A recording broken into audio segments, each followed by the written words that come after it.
ये है मोहब्बतें के अपकमिंग एपिसोड में आप देखने वाले हैं कि भाई दिवाली सेलिब्रेशन यहाँ चल रहा है, जहाँ पे श्रवो और रूही मिल करके कार्ड्स बना रहे हैं और वो गीले कार्ड्स ही सोफे पे रख देते हैं, जिनके ऊपर आ करके यहाँ पे मिस्टर अय्यर बैठ जाते हैं। संतोष भी अब यहाँ मधु को ढूंढते हुए अय्यर मिस्टर अय्यर से बातें करने लगती है कि आप सुना है आजकल आपको दमा हो गया है, दमे की बीमारी हो गई है। कुछ अपना नुस्खा बताती है कि मेरे पास एक चूरन है, उसको पानी में घोल लेना और पी लेना। खैर मिस्टर अय्यर यहाँ से चले जाते हैं। वो कहते हैं जो भी बात है आप मधु को बताना। अब उनके पीछे हैप्पी दिवाली लिखा होता है, जिसे देख करके संतोष बहुत ही हंसती है। वहीं आपको देखने को मिलेगा कि यहाँ पे रमन जो है बातें कर रहा है वरुण से कि इशिता को लेकर के लोग पटाखे वगैरह फोड़ने जाए। वहाँ पे वरुण मना करता है कि इशिता को पटाखे वगैरह फोड़ने के लिए आप लोग नहीं ले जा सकते, क्योंकि वो पटाखे की आवाज़ सुन करके रिएक्ट करेंगे। क्योंकि अभी यहाँ सबको लगता है कि इशिता ठीक हो गई है, तो अभी उसे थोड़ा हल्ले वल्ले से और शोर से धमाके से ये लोग दूर रखने की कोशिश करते हैं। तो संतोष और मधु दोनों ही डिसाइड करती हैं कि उसे बाहर से लॉक कर दिया जाए, जिससे कि वो अंदर बंद रहेगी और उसको ये भी लगेगा कि किसी ने गलती से लॉक कर दिया है। बट इशिता यहाँ चिल्ला रही है, जिसके चलते एक पड़ोस वाली आंटी वहाँ आती है और उसको खोल करके अपने साथ ले जाती है। कहती है कि तुम पहले मेरे साथ चलो, मैंने ना बहुत अच्छे लड्डू बनाए हैं, तुम उनको खा करके देखना। इसे तो जाना नहीं चाहती है, पर फिर भी वो आंटी उसे ज़बरदस्ती ले जाती है और लड्डू खिलाती है। वहीं आपको देखने को मिलेगा कि सोसाइटी में नीचे सभी लोग दिवाली के पटाखे वगैरह फोड़ रहे हैं, जिससे कि लेडीज़ यहाँ मिस्टर अय्यर के देख करके हंसती है। वहीं रोमी आता है तो रोमी मिस्टर अय्यर को बताता है कि उनके कुर्ते पर हैप्पी दिवाली लिखा हुआ है, इसलिए वो लेडीज़ हंस रही है, ना कि वो उन्हें देख करके हंस रही है। मतलब कि वो स्मार्ट लग रहे हैं इसलिए स्माइल पास कर रही है। खैर मिस्टर अय्यर यहाँ आप जाते हैं कि मैं फटाफट से ना अपना कुर्ता चेंज करके आता हूँ, मुझे तो पता ही नहीं था ये सब क्या हो रहा है। वहीं इशिता लड्डू खा रही है और वो इन आंटी से अच्छे से बात भी नहीं करती है और कहती है कि नहीं मुझे ना जाना है, टेरेस पे जाना है, टेरेस से ना आतिशबाजी देखने में बहुत अच्छी लगती है। बिना उनकी बात सुने वो वहाँ से जल्दी जल्दी में चली जाती है। अभी आपको देखने को मिलेगा कि बच्चों के इंसिस्ट करने पर रमन यहाँ पटाखा जलाने आता है और अचानक से ऊपर से कुछ आकर के नीचे गिरता है और वो पटाखा रमन के हाथों में फट जाता है। मतलब रमन जो है इंजर्ड हो जाता है। बच्चे बहुत ही ज़्यादा डर जाते हैं, स्पेशली रूही और घर वाले सभी। आवाज़ सुन करके मिस्टर अय्यर भी फटाफट से घर से बाहर निकलते हैं कि ये कैसा धमाका हुआ। बाहर निकलने जाते तो देखते हैं ऊपर छत पर से इशिता आ रही है, जो कि बहुत घबराई हुई है। तो मिस्टर अय्यर कहते हैं ईशु तुम यहाँ क्या कर रही हो, चलो तुम मेरे साथ चलो। बहुत ज़्यादा पसीना पसीना इशिता यहाँ हो रखी है। इशिता को लेकर के ये यहाँ से चले जाते हैं। अब आपको यहाँ देखने को मिलेगा कि भाई पटाखा ऐसा फटा है कि सभी लोग परेशान हो जाते हैं। पटाखे आए हैं सूरज के दोस्त की शॉप से, तो वंदिता यहाँ सोचती है कि सूरज ने जानबूझ करके उसे फॉल्टी पटाखे दिलवाए हैं, जिससे कि उसके परिवार को हार्म हो या बच्चों को हार्म हो। वो चाहता था कि किसी को चोट लगे। अब यहाँ ये लोग ध्यान देते हैं कि भाई ऊपर से बहुत बड़ा सिलबट्टा जो है नीचे आकर के गिरा है, जो कि मिसेस अय्यर का था, जो कि उन्होंने टेरेस पर सुखाने के लिए रखा था। अब ये सिलबट्टा नीचे आया तो आया कैसे, ये सब लोग यहाँ डिस्कस कर रहे हैं कि क्या आपने बाउंड्री पे रखा था। तो वो कहती कि नहीं, मैंने बाउंड्री पे नहीं, छत पे रखा था, वो तो किसी ने उठा करके फेंका होगा। अभी सब लोग यहाँ डर जाते हैं तो घर आ जाते हैं कि भाई घर ही बैठ करके हम लोग बातें करेंगे।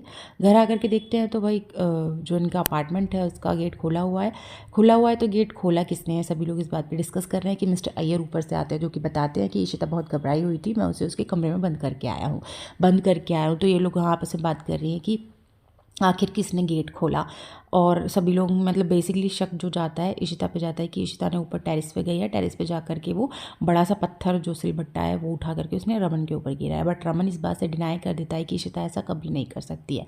बट हाँ, अगर इशिता ऐसा नहीं कर सकती है तो ज़रूर उसके अंदर जो शगुन की आत्मा है उसने ऐसा किया होगा।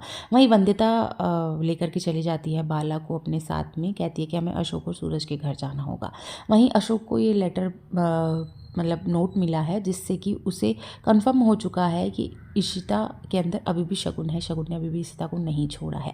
और सूरज की बातें करने लगता है कि पता नहीं सूरज को क्या हो गया, आजकल वंदिता के पीछे पागल पागल घूम रहा है, मतलब अच्छा आदमी बनने के चक्कर में लगा हुआ है। तभी शोर मचाते हुए वंदिता एंड बाला सूरज के घर यहाँ पहुँच जाते हैं, जो कि सूरज से कहते हैं कि तुमने पर्पसली हमें फॉल्टी पटाखे दिलवाए ताकि हमारे घर में कोई हादसा हो जाए, हमारे बच्चों को चोट लग जाए या फिर रमन को चोट लग गई है। ये सारी बातें यहाँ बताते हैं कि सूरज कहता है कि ऐसा कुछ भी नहीं है। बट यहाँ तभी अशोक आ जाता है और वो कहने लगता है कि मेरे घर में आकर के आप लोग शोर मचा रहे हैं। तो ये लोग अभी अनवी अपनी कन्वर्सेशन बीच में छोड़ करके यहाँ से चले जाते हैं। वनिता कहती है कि कोई फ़ायदा नहीं है इन लोगों के मुंह लगने का, सूरज मेरी ही गलती है कि मैंने तुम पर भरोसा किया। वेल ये लोग यहाँ से चले जाते हैं। अब अशोक और सूरज आपस में बातें कर रहे हैं कि तुझे तो किसी कार्ड पार्टी में जाना था, तो अशोक कहता है नहीं, मेरा प्लान बदल गया है, मुझे कहीं और जाना है।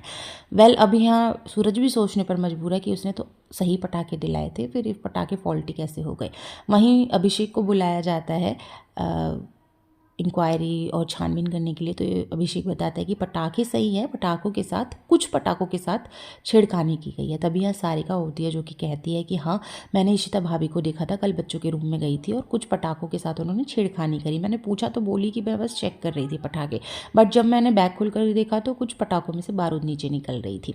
बट भाई रमन तो बिल्कुल भी मानने को तैयार ही नहीं है कि उसकी इशिता ऐसा कुछ कर सकती है। बट सारिका यहाँ साफ साफ क्लियर सबको बता देती है जो कि उसने देखा था।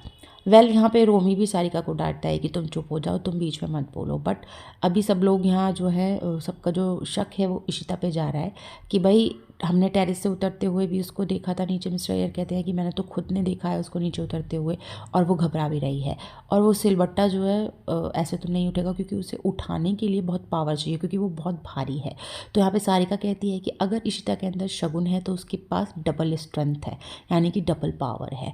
तो ये लोग यहाँ पे बातें ही कर रहे होते हैं कि हाँ भाई, जब सारी जो चीज़ें हैं इशिता के ऊपर ही पॉइंट आउट कर रही हैं। तो अभिषेक कहता है कि जब सभी लोगों की बातों से तो यही लगता है भाई उनके ऊपर शक तो जाएगा ही, बट रमन मानने को बिल्कुल तैयार ही नहीं है कि उसकी इशिता ऐसा कुछ कर सकती है। सो गाइस, आने वाले एपिसोड्स की अपडेट के लिए मेक श्योर आप चैनल को सब्सक्राइब कर लें बेल आइकन के साथ में, क्योंकि जैसे ही वीडियो अपलोड होगी आपके पास नोटिफिकेशन पहुंच जाएगा। मुझे और बताना आप और कौन से सीरियल की अपडेट देखना चाहते हैं। वेल भाई, इन लोगों की कन्वर्सेशन यहाँ चल ही रही होती है और वो आंटी भी आ जाती है जिन्होंने इशिता को बाहर निकाला था। वो आके बताती है कि मैंने ही इशिता को बाहर निकाला था और अपने साथ लड्डू खिलाने भी ले गई थी, पर वो बहुत अजीब बिहेव कर रही थी। तब यहाँ इशिता भी आ जाती है जो कि बिल्कुल होश में है, और सभी की बातें सुन करके उसको शॉक्ड लगता है कि लोग मेरे ऊपर ऐसे शक कर रहे हैं कि मैं अपने ही पति को मारने की कोशिश करूँगी। मैं मिलती हूँ नेक्स्ट वीडियो में। Till then, bye bye.